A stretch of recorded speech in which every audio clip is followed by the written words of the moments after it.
오늘은 오랫동안 열매를 맺지 않던 과일나무가 다시 열매를 맺게 해주는 세대를 거쳐 비밀리에 사용되어 온 세 가지 확실한 방법을 여러분께 공유하려고 합니다. 그러니 만약 여러분의 나무가 열매를 맺지 않는다면 아주 주의 깊게 보세요.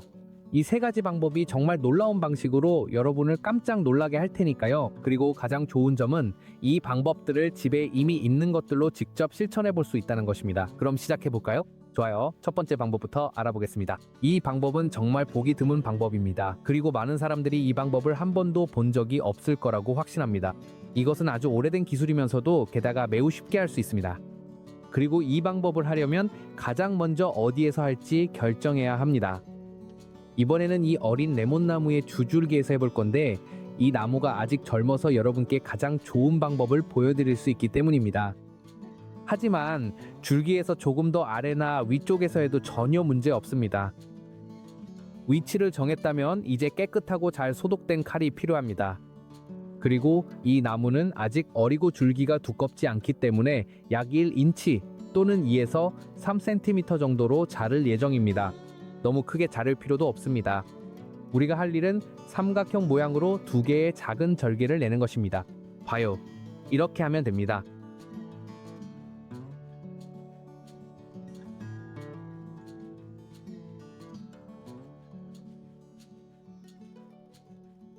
좋아요. 두 개의 절개를 조심스럽게 칼끝으로 낸 후 이 작은 껍질 조각을 들어 올릴 거예요. 서두르지 말고 천천히 나무에서 살짝 떨어질 때까지 들어 올려줍니다.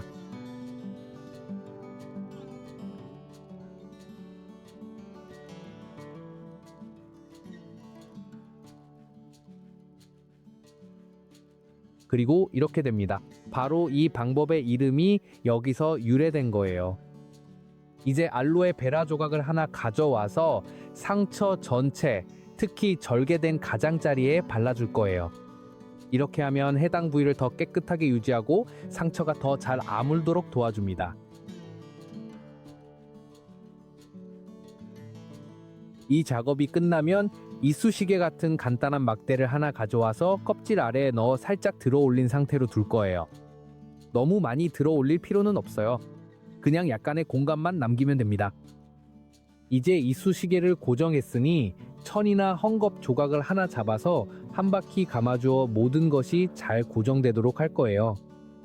저는 천을 사용하는 게 좋은데 껍질이 숨 쉴 수 있게 해주고 나중에 떼어내기도 아주 쉽기 때문이에요. 마지막으로 상처 전체에 계피가루를 조금 뿌려줄 거예요. 이건 집에 거의 모두가 가지고 있는 것이고 항진균 효과가 아주 좋아서 상처가 아물 때까지 그 부위를 보호해줍니다. 이렇게 하면 완성된 모습이 이래야 해요.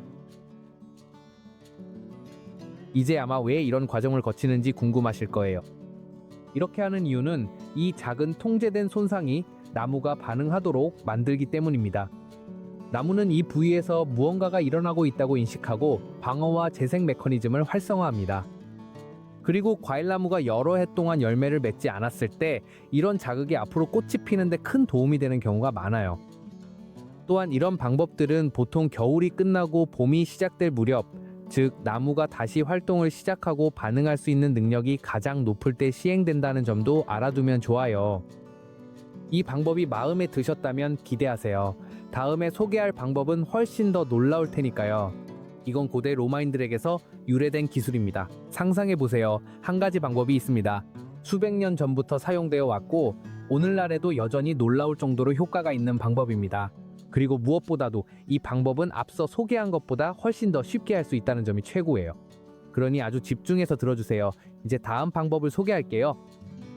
좋아요. 두 번째 방법으로 넘어가겠습니다. 바로 동전 방법입니다. 그리고 한 가지 말씀드리자면 이 방법은 아마도 영상 전체에서 가장 쉬운 방법 중 하나일 거예요. 이 방법을 위해서는 단 두 가지만 필요합니다. 작은 동전 하나와 펜치입니다. 이 두 가지는 거의 모든 집에 있는 물건들이죠. 그럼 바로 시작해 볼게요. 가장 먼저 할 일은 나무 줄기에서 깨끗한 부분을 찾는 것입니다. 동전이 잘 고정될 수 있는 부분이어야 합니다. 이번 경우에는 어린 나무로 작업하고 있기 때문에 줄기 중간쯤 이 부분에 해보겠습니다. 이제 동전 하나를 집어듭니다. 크기는 상관없지만 줄기의 두께에 맞는 동전을 사용하는 것이 중요합니다. 줄기가 아주 얇다면 작은 동전을 사용해야 합니다. 동전을 준비했으면 나무 껍질 위에 올려놓습니다. 이제 펜치를 잡고 동전이 스스로 고정될 때까지 천천히 조금씩 눌러줍니다.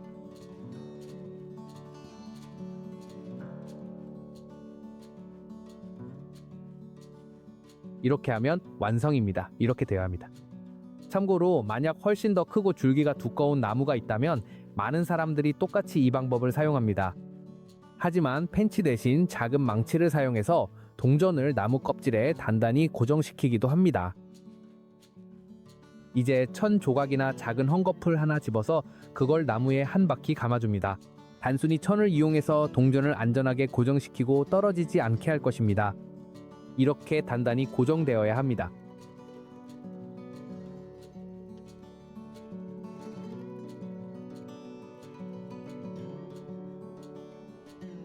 이제 이전 방법과 마찬가지로 왜 이렇게 간단한 동전이 효과가 있을지 궁금하실 겁니다.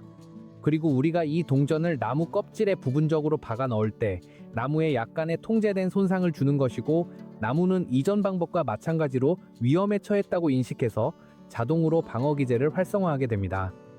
그럼 나무는 무엇을 하게 될까요? 바로 번식을 시도하는 것입니다. 즉, 꽃을 피우고 그 결과 더 많은 열매를 맺을 가능성을 높이게 되는 것이죠. 바로 그렇기 때문에 세대를 거쳐 전해 내려온 이 방법은 오늘날에도 여전히 가장 강력한 방법 중 하나로 남아 있습니다. 그리고 솔직히 말해서 가장 간단한 방법 중 하나이기도 합니다. 그렇다면 이 방법은 언제 시행해야 할까요? 앞서 말한 방법과 마찬가지로 겨울이 끝나고 봄이 시작될 무렵에 하는 것이 가장 이상적입니다. 이 시기가 바로 나무가 활성화되기 시작하고 수액이 훨씬 더 활발하게 움직이기 시작하는 때이기 때문입니다. 이제 나는 너에게 가장 간단하면서도 가장 잘 알려지지 않은 방법 중 하나를 가르쳐 줄 거야. 그리고 가장 좋은 점은 칼이나 동전을 전혀 사용하지 않고 오직 작은 대나무 막대나 지지대, 그리고 천 조각만 있으면 된다는 거야. 이 방법은 꼬기 방법 트랜사도이라고 알려져 있는데 너무 간단해서 효과가 있을까 싶지만 정말 놀라운 결과를 보여줘.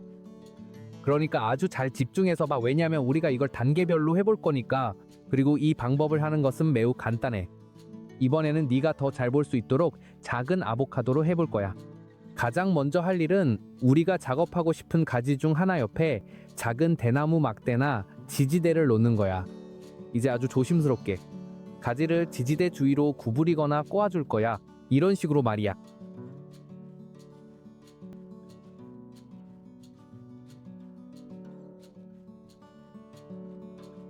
이렇게 가지를 지지대에 감아 놓았으면 이제 천 조각 몇 개를 가져다가 가지가 지지대에 잘 고정되도록 묶어줄 거야. 그냥 몇 번 감아서 단단히 고정해주면 돼. 이렇게 하면 완성된 모습이야. 시간이 지나면 가지가 지지대에 맞춰 적응하게 되지만 그 적응 과정에서 나무는 뭔가 변했다는 것, 즉 그 가지에 평소와 다른 힘이나 변화가 있다는 것을 감지해. 바로 그 작은 경고 신호가 많은 경우에 나무가 반응하도록 자극하는 거야. 과일나무는 자신이 스트레스 상황에 처했다고 인식하고 생존 메커니즘으로 번식을 시도하게 돼. 그럼 어떻게 그렇게 할까? 바로 꽃을 피우고 그 다음에 열매를 맺으면서 말이야. 이제 댓글로 알려줘. 어디에서 내 영상을 보고 있어? 그리고 어떤 나무가 너를 힘들게 하고 있는지 알려줄래? 만약 꽃이나 열매가 맺히지 않는 과일나무가 있다면 꼭 말해줘. 내 댓글을 읽고 도와줄 수 있다면 정말 기쁠 거야. 아직 구독하지 않았다면 좋아요도 눌러주고 이 영상을 너만큼 식물을 좋아하는 사람과 꼭 공유해줘. 그럼 우리는 다음 영상에서 또 만나요.